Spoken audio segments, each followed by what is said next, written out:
Anyhow, Joan has a verse to do, and I have a little poem that I thought was appropriate and very nice for them. It's called God's Garden. God looked around his garden, and he found an empty place. He took, and he looked down upon the earth and saw your tired face. He put his arms around you and lifted you to rest.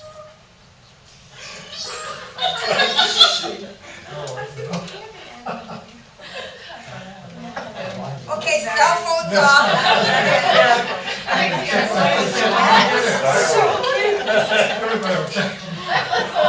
As they do in church. Now all cell phones? I should have thought of that. No, I didn't. Mine will probably go off. I don't even know. God looked around his garden and he found an empty place. He looked down upon the earth and saw your tired face. He put his arms around you and lifted you to rest. God must have a beautiful garden. He only takes the best. He knew that you were suffering. He knew you were in pain. He knew that you would never get well on this earth again. He saw the road getting rough, and he saw the hard hill you had to climb. So he closed his weary eyelids and whispered, "Peace be mine." It broke our hearts to lose you, but you didn't go alone, because part of us went with you the day God called you home. That's beautiful. Yeah, thank you. Well, I also want to reiterate the thanks for everybody coming. It's good to see so many of you again that I haven't seen. Many of you I met in the hospital, unfortunately, but was hoping we'd get to meet each other at a dancing somewhere, but it wasn't meant to be. But I did want to say thank you also to John and, is it Mary Ann? Mary Jane.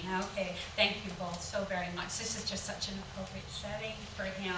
He would have loved to be around. I'm sure he is here looking down, so you can feel his presence as well.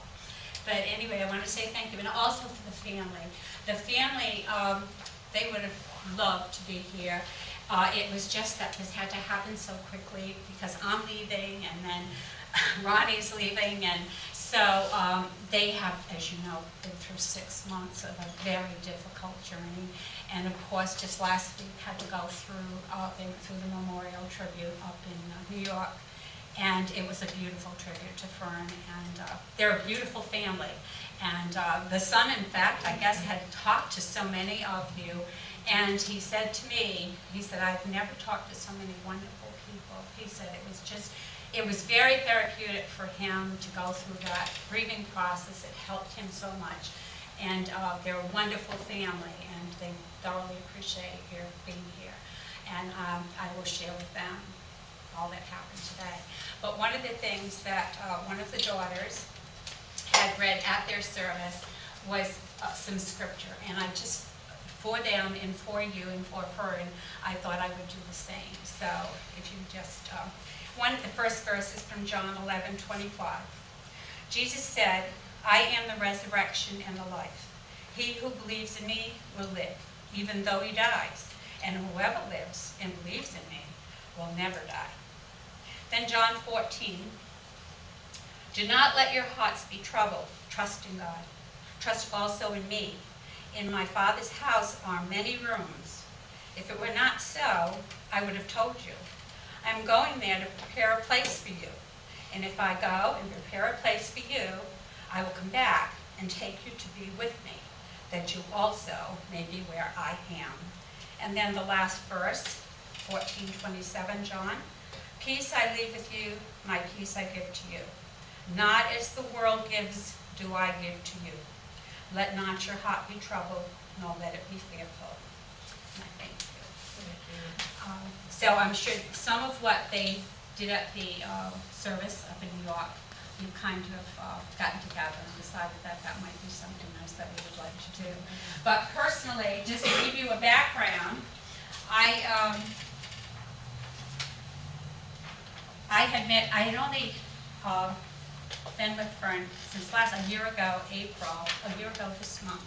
So it's a very new kind of friendship that we had. It was a very special friendship. And I found very quickly that he was indeed adventurous. And at my age, and I won't tell you how many years, but I began to jet ski and go fish. And holy, I just thought, wow, how come I never did this before? But he was just had so much joy in his life and had so much adventure that I just was amazed. And so anyway, we did a lot of this, and of course, dancing. Well, of course, I was not on his level of dancing. I was like, I love to dance, but I just have never had any lessons, and so I thought, well, I guess this is something I need to do for my future. Which, in fact, little did I know, but when I did decide to take some lessons, because I wanted to surprise him when he got better, and when he decided to dance with me, I would know what I was doing. But unfortunately, that just didn't happen. But when I came back, the day I came back from Rhode Island, I spent 5 months in Rhode Island this summer. And so Fern did actually come and visit in Rhode Island. And we had some great times there. I was gone for 5 months. And he called almost, well, maybe 2 or 3 times a week. But the week before I came back, in October, I hadn't heard from him. And I thought, that's funny. Well, he's been out busy dancing and skiing, boating, and all the things that he does. And so, but I wondered about it. But when I got back, I called him, and I just told him I was back. And so I said, well, he said, let's meet for lunch. So I thought, Du Bois, bless you. I thought Du Bois Park. Is anybody familiar with Du Bois Park? Well, that's one of my favorite places. So I said, well, we'll meet there. I'll bring a picnic lunch. We can have lunch. So that's what we did. And that is when I discovered something wasn't quite right. So while the service was taking place up in New York, I decided during that time I would go to Du Bois Park. And I would sit down and I sat actually at the same table, and I wrote him a letter. And it was a beautiful day, and I think I'll just share the letter with you if it's okay.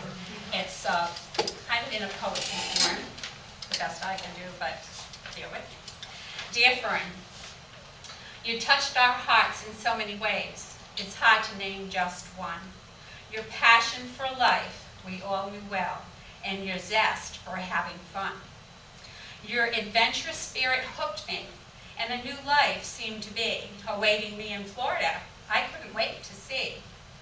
However, on my journey from Rhode Island to here, I wondered perhaps if you no longer cared. I hadn't heard from you for a while, and I knew that really wasn't your style. We finally met for picnic lunch at Du Bois Park, where I got my first hunch. Something wasn't right, but it was hard to tell. At times, it seemed almost under a spell. I asked if I could take you to be checked out. A stroke, they said, without a doubt. This began a journey we were prepared to fight. The family joined in with all of their might. The battle was tough for 6 months long. You rallied at times, but could never get strong. Your trip home to New York, you were happy to make.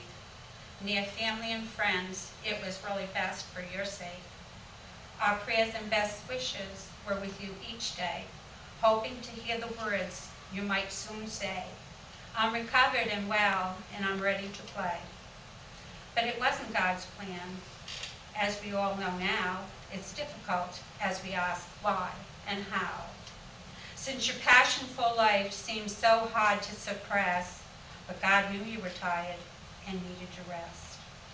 You left us all with so very much, your love of life and your gentle touch. We'll remember you hunting and fishing, boating and jet skiing too, and of course dancing, to name just a few. And your smile and your warm, caring ways will be with us for the rest of our days. Hope you're dancing in heaven. God bless. And I did want to say that up in New York, his daughter told me that they played the song, I Hope You're Dancing. Is that it? I Hope You Dance. Are you familiar with that song? Well, I hadn't heard it, but it's got such a beautiful message, and it's almost like a message I could see Fern giving to us. So Ronnie and I decided, in fact, I think it was, the daughter told me, but Ronnie was familiar with it, and together, we got this together, we got the song. John has been so nice that he's going to not only play it for us, but he and Ronnie are going to dance to it.